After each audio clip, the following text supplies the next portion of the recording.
Okay, welcome back to Underrated Movies. I'm your guy, I'm your man, Mr. Al Henry today. Damn, come on, man. That was crazy.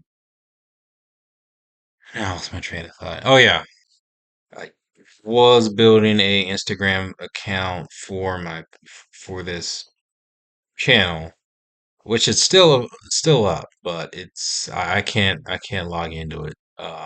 When I got my new phone, I'm having troubles logging back into it. So that channel's up in limbo unless I have to create a whole new one and starting over from scratch, which I didn't have much progress on that channel anyway, or that account.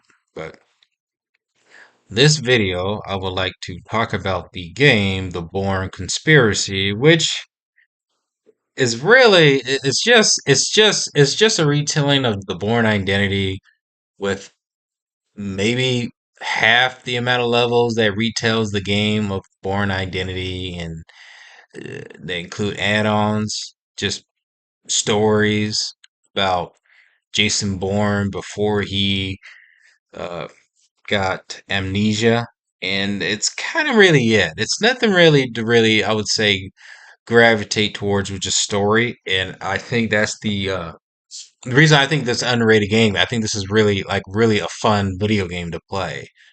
You play Jason Bourne. Unfortunately, Matt Damon doesn't reprise his role. I don't remember who the actor was um, that plays Bourne, and I remember the control mechanics was a little bit unique because I played it on Xbox. You have like the X, or you had the Y and the B buttons are kick moves, but the way those move, I remember you have to hold on to the buttons to deliver like a kick or a different kick.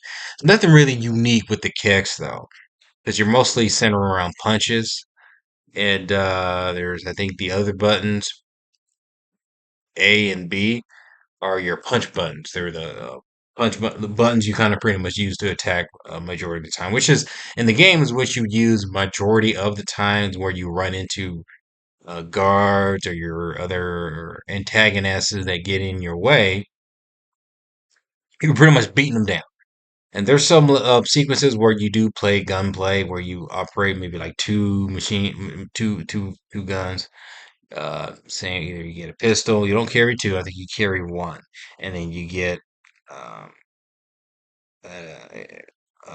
automatic or a shotgun. And I remember the level where you are hunted by that assassin at the farmhouse, which was in the scene in the Bourne Identity, and it's actually pretty intense. I kind of like it. But what they do with this, they retell it and use Paul Greengrass's style with the handheld shaky cam. So that delivers so it kind of gives you, okay, what if Paul Greengrass did directed the first one as well? And it does give that grittiness to it. But again, it's repeating the same beat for beat with that style, and then it kind of fast forwards to really what the main plot of the movie was, and you just replay certain sequences into the from the movie, which I think my least favorite level from that game was probably the car chase sequence from the Born Identity, where we're born in that his girlfriend, not the girlfriend yet in the film, but they were evading police in Paris, I think. No, where's it Germany? And you had this car chase sequence, which was actually, it felt like a pretty long level because there were quite a few checkpoints you really have to hit in a certain amount of time. And I think in the level you are time. Uh, it doesn't even feel necessarily like a Grand Theft Auto level. Maybe more similar to Simpsons Hit and Run, but yeah, I think the control mechanics for that car chase sequence was quite simple, but it felt a little bit underwhelming.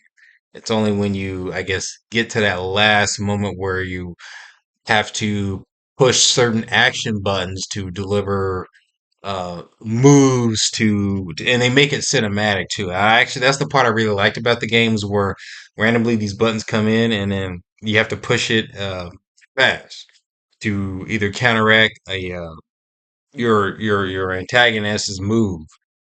Or certain sequences where you do it, where either if you don't do it, you will lose the level. There's one, and I was curious to try it.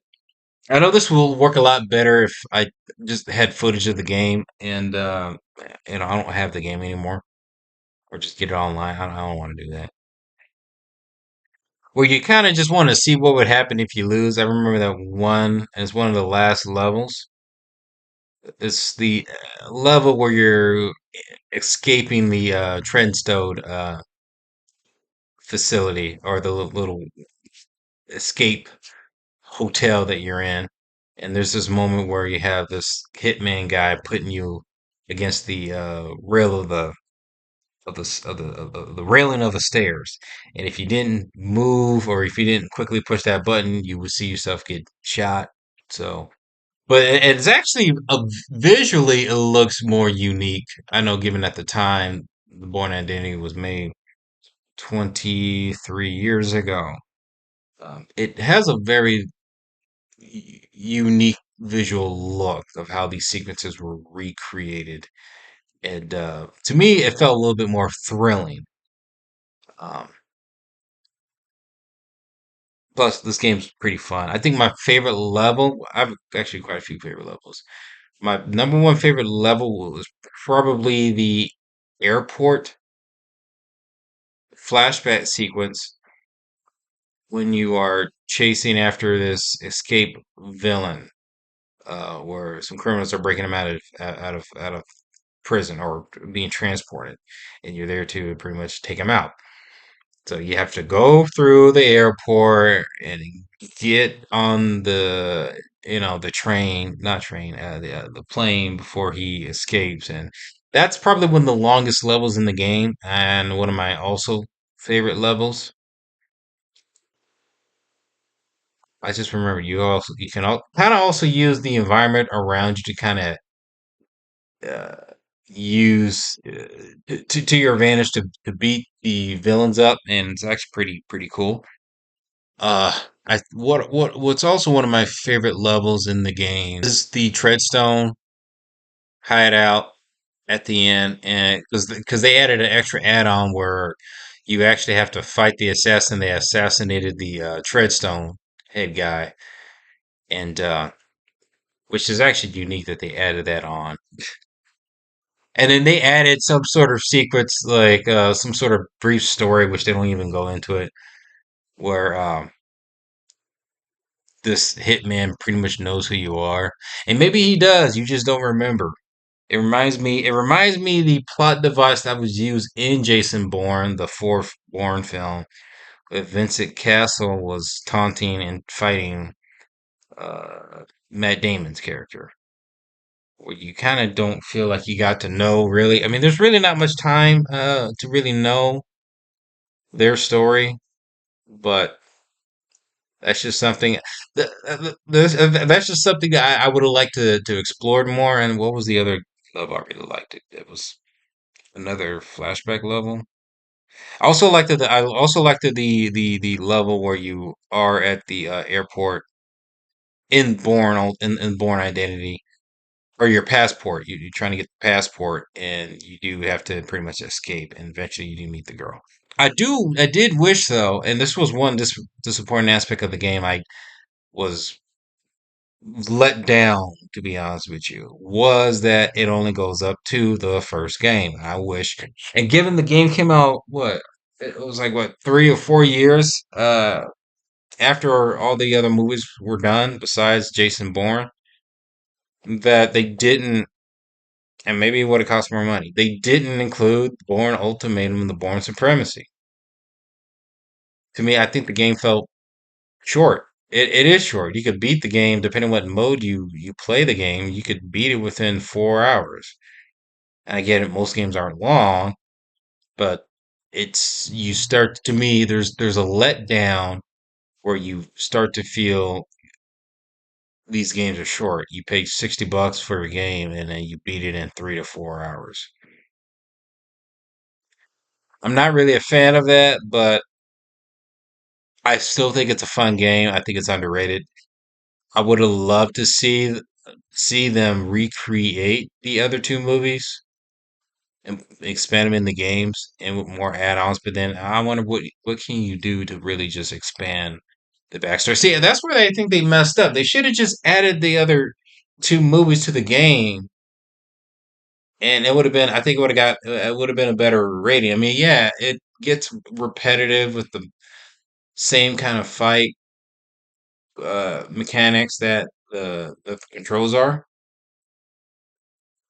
but that would probably be my biggest disappointment with this game is that Bourne Supremacy and the Ultimatum aren't in this game. If they were to do a sequel, which is too late, it's too long. There's too much time has gone by. Then the next game would have been for those two movies. And I don't know, maybe there's another story about Jason Bourne that maybe that's covered in the novels that that could have expanded into a bonus level. Just my opinion, but I think that game's underrated. It's pretty fun. The Bourne Conspiracy. Have you played it? Comment below. Let me know if you have, and let me know what is your favorite underrated video game.